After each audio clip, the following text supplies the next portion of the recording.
इस वीडियो में हम डिस्कशन करेंगे एक पावर प्लांट इंटरव्यू और एक बीओई इंटरव्यू में पूछे जाने वाले पावर प्लांट वाटर केमिस्ट्री से रिलेटेड एक मोस्ट इम्पोर्टेंट क्वेश्चन के बारे में। क्वेश्चन है, एक वाटर का हार्डनेस को कैल्शियम कार्बोनेट के द्वारा क्यों एक्सप्रेस किया जाता है।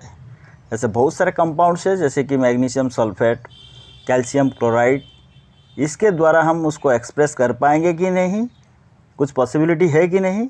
ओके, तो इस वीडियो में इसके बारे में हम डिटेल्स में डिस्कशन करेंगे। तो यदि आपको वीडियो पसंद आएगा तो इसको लाइक शेयर ज़रूर कीजिएगा। यदि आप चैनल पर पहली बार आए हैं, इसी तरह का टेक्निकल वीडियो पाने के लिए आप मेरे चैनल को सब्सक्राइब ज़रूर कर सकते हैं। तो चलिए शुरू करते हैं।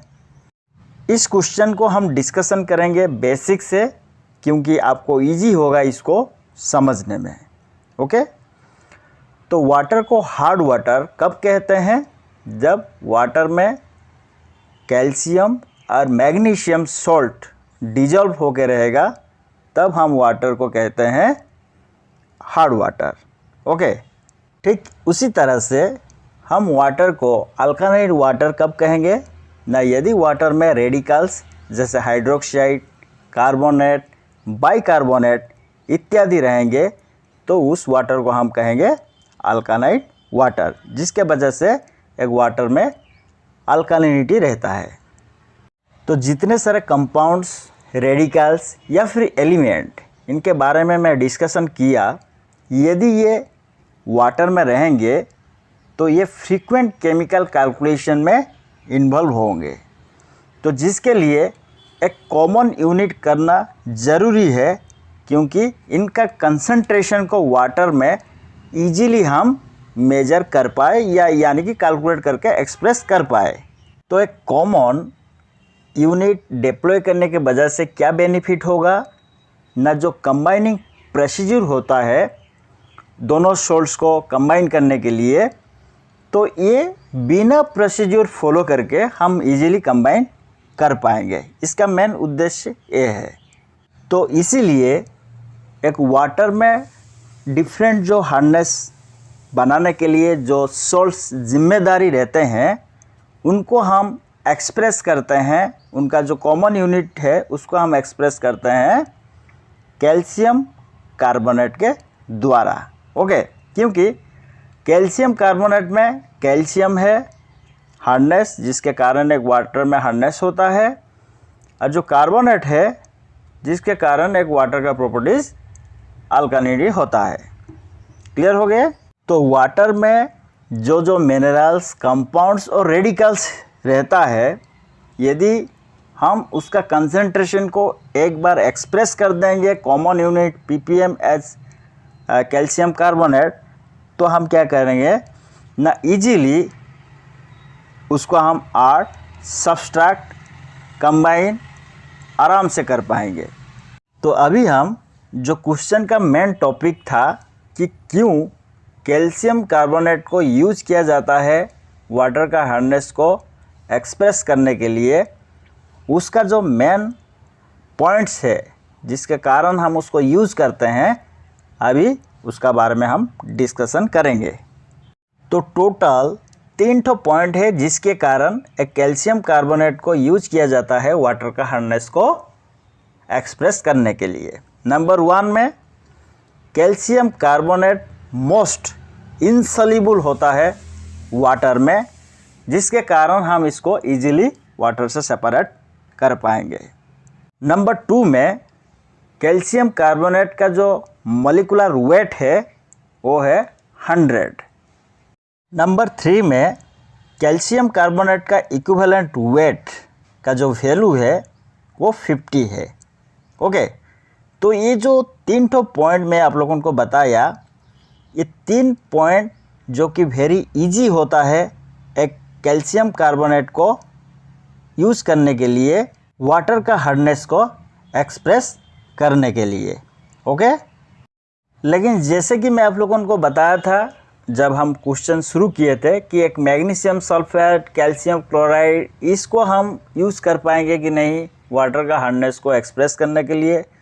यूज़ कर पाएंगे ज़रूर, लेकिन क्या होता है ना, कैल्शियम कार्बोनेट का जैसे मॉलिक्यूलर वेट 100 है, वैसे मैग्नीशियम सल्फेट या कैल्शियम क्लोराइड का जो मॉलिक्यूलर वेट होता है वो जनरली अनइवन होता है, मतलब उसको लेके हम इजीली कैलकुलेट करना थोड़ा डिफिकल्ट। और भी जो इक्विवेलेंट वेट होता है मैग्नीशियम सल्फेट और कैल्शियम क्लोराइड वो भी अनइवन ही होता है। ओके, तो ये सब कारण है जिसके कारण हम कैल्शियम कार्बोनेट को यूज करते हैं एक वाटर का हार्डनेस को एक्सप्रेस करने के लिए। तो चलिए अभी एक एग्जांपल लेके हम डिस्कशन करेंगे और उसके साथ साथ कुछ इम्पोर्टेंट पॉइंट्स है वाटर का हार्डनेस को एक्सप्रेस करने के लिए, उसको भी हम जानेंगे। अभी हम एक इम्पोर्टेंट पॉइंट के बारे में डिस्कशन करेंगे। जब आप वाटर केमिस्ट्री पढ़ रहे होंगे या पढ़े होंगे, जो भी डाटा आपके पास होगा वाटर केमिस्ट्री का, तो जब हम हार्डनेस को एक्सप्रेस करते हैं तो ये जो टर्म है ppmHCaCO3 यानी कि कैल्शियम कार्बोनेट, ये वाला टर्म ज़रूर यूज हो रहा होगा। ओके, तो इसका मतलब क्या है, तो एक एग्जांपल लेके हम डिस्कशन करेंगे। ओके, तो आप मान लीजिए आपका प्लांट का वाटर केमिस्ट्री पढ़ रहे हैं, तो कूलिंग टावर में जो वाटर है उसमें कैल्शियम का जो हार्डनेस है वो है 20 ppm एच कैल्शियम कार्बोनेट। तो इसका मतलब आप क्या समझ रहे हैं, इसका मतलब है 20 amount of calcium carbonate in 100 litre और 1 मीटर क्यूब ऑफ वाटर, यानी कि 1 मीटर क्यूब वाटर में 20 ग्राम ऑफ कैल्शियम कार्बोनेट। न इसका मतलब क्या है, न यदि 1000 लीटर या 1 मीटर क्यूब वाटर को हम इवापोरेट करेंगे तो 20 ग्राम कैल्शियम कार्बोनेट जो सॉल्ट है वो हमको मिलेगा। तो अभी हम डिस्कशन करेंगे क्या न, जो कैल्शियम और मैग्नीशियम सॉल्ट्स रहता है वाटर में जिसके कारण वाटर हार्डनेस रहता है, तो यदि एक वाटर में कैल्शियम 525 ppm है और मैग्नीशियम 325 ppm है और आपको पूछा जाएगा कि टोटल हार्डनेस कितना होगा, तो आप कैसे कैलकुलेट करेंगे ना। आप सोच रहे होंगे कि 525 ppm और 325 ppm को आप डायरेक्ट ऐड करेंगे और बोलेंगे कि टोटल हार्डनेस ये है, लेकिन ये गलत है, क्योंकि कैल्शियम और मैग्नीशियम ये दोनों अलग अलग एलिमेंट्स है और दोनों अलग अलग सॉल्ट्स जो है ये वाटर में क्रिएट करते हैं, जिसके कारण वाटर का जो कैरेक्टरिस्टिक या प्रॉपर्टी क्या रहता है ना, हार्डनेस होता है।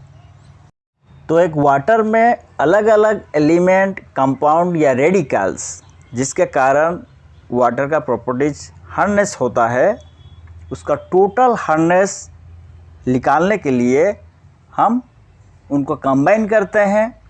तो कंबाइन करने के लिए यानी कि कंबाइन को इजी करने के लिए हम एक कॉमन यूनिट यूज़ करते हैं जिसको हम कैल्शियम कार्बोनेट कहते हैं। ओके, तो पहले हम क्या करेंगे ना, ये जो कैल्शियम और मैग्नीशियम वैल्यू दिया है इसको हम कैल्शियम कार्बोनेट में कन्वर्ट करेंगे, फिर उसका बाद उसको हम ऐड सब्सट्रैक्ट चाहे जो भी करना है आप कर सकते हैं इजीली। तो इसको कैल्शियम कार्बोनेट में कैसे कन्वर्ट करते हैं ये बहुत बड़ा टॉपिक है, फिर भी मैं यहाँ पे आपको शॉर्टकटली बता देता हूँ। ओके, तो पहले कैल्शियम और कैल्शियम कार्बोनेट का जो लॉ ऑफ इक्विवेलेंसी उसको हम कंसीडर करते हैं। इसमें क्या होगा ना, कैल्शियम का mass divided by equivalent mass is equal to calcium carbonate का mass divided by equivalent mass. इस इक्वेशन को यूज करके हम कैल्शियम को कैल्शियम कार्बोनेट में कन्वर्ट करेंगे। ठीक उसी तरह से मैग्नीशियम को भी वो लॉ ऑफ इक्विवेलेंसी इक्वेशन में यूज़ करके उसका भी वैल्यू को हम कैल्शियम कार्बोनेट में कन्वर्ट करेंगे। फिर उसका बाद हम ये दोनों को ऐड करके टोटल हार्डनेस वाटर का एक्सप्रेस कर पाएंगे। वाटर में जो कैल्शियम रहता है या मैग्नीशियम रहता है, तो इसका वैल्यू हम जब कैल्शियम कार्बोनेट में एक्सप्रेस करते हैं यानी कि कन्वर्ट करते हैं तो कुछ वैल्यू कम हो जाता है। तो इसीलिए यहाँ पे जो 325 था वो 300 हो गया और जो 525 था वो 500 हो गया। लगभग एक अप्रॉक्सीमेटली वैल्यू मैं आपको लेके समझा रहा हूँ। उम्मीद करता हूँ वीडियो आपको पसंद आया होगा। वीडियो अंत तक देखने के लिए बहुत बहुत धन्यवाद।